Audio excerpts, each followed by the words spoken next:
Today we're talking about the legendary song Taking Care of Business, which is also the song that plays in my head every time I sell a purse on Etsy.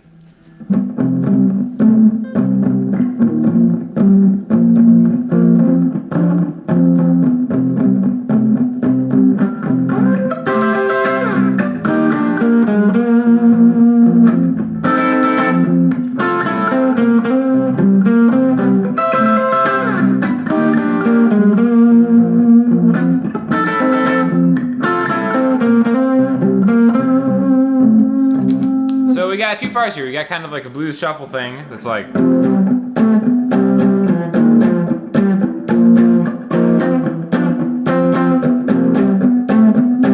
then kind of a lead part.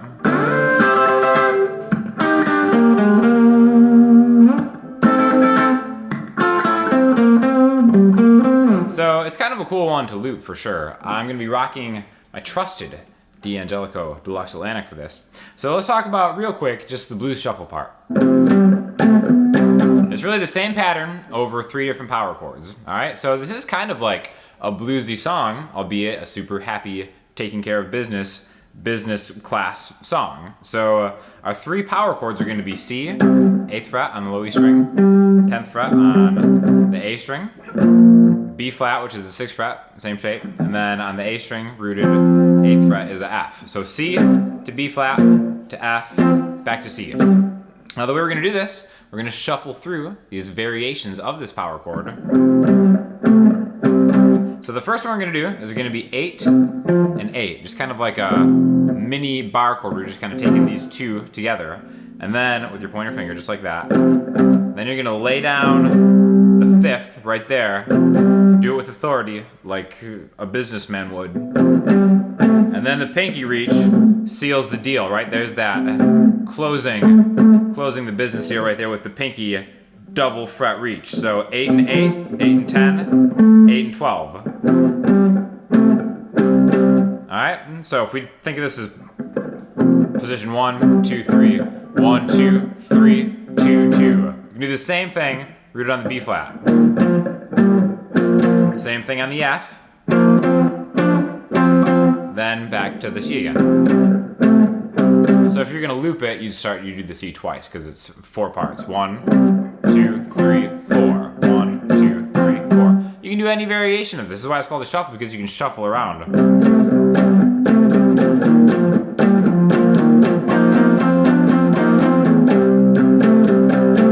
But what I like to talk about more as a guitar lesson is how you can kind of match each one of these chords with different kind of lead chord voicing type things. So the first one we're going to start with is this C. Now, a lot of people play a C like that. No. This isn't a business C. That's economy C right there. A real G would play a C up here.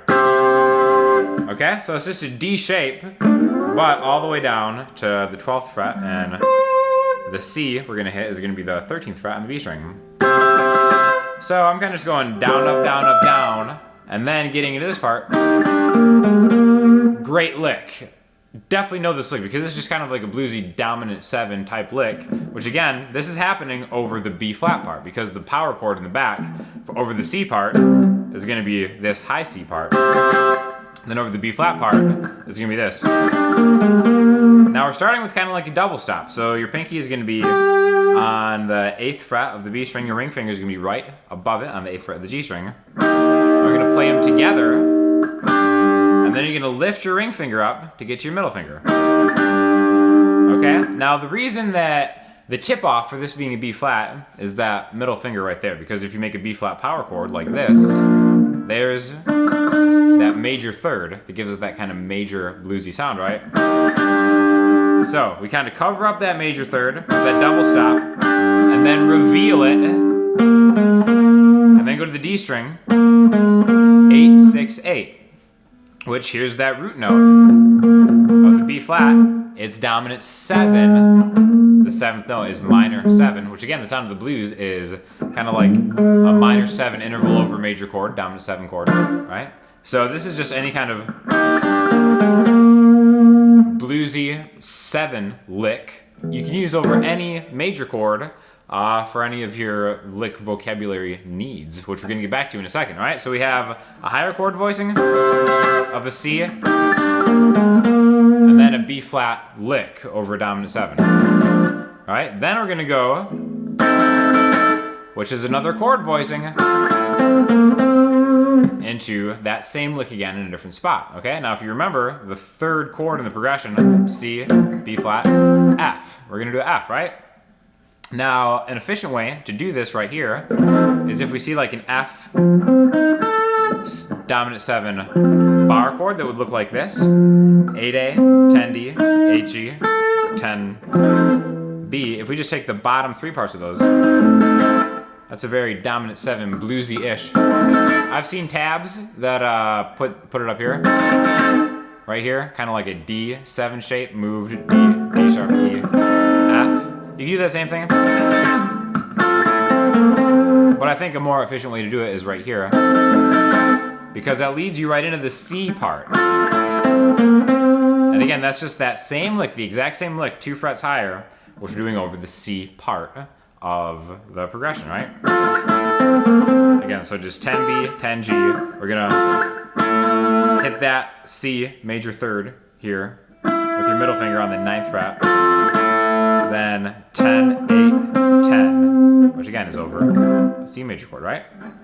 So, to recap, we have the blues shuffle part, the C part, B flat, F, back to C. And the alternate way to play it, the lead part, I guess you want to call it, is the C, B flat, F, C. Now, every now and then, that kind of other lead part doesn't always happen in the song, but I kind of wish it did, because what is more business class than that kind of bluesy hammer on from 8 to 10, minor third, oh, end of the 10th fret of the D string. That's taking care of business right there. That's 3 purse sales on Etsy in one day. Ballin' right there. And that brings you back.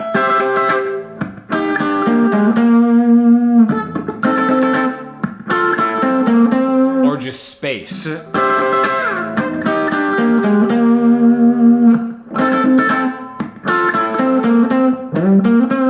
So, that's how you take care of business on a Riff Deconstruction. Thank you for joining us today. If you have any questions or comments, send me in the comment section, Instagram, Twitter, or the website. I'll talk to you all soon. Thanks a lot.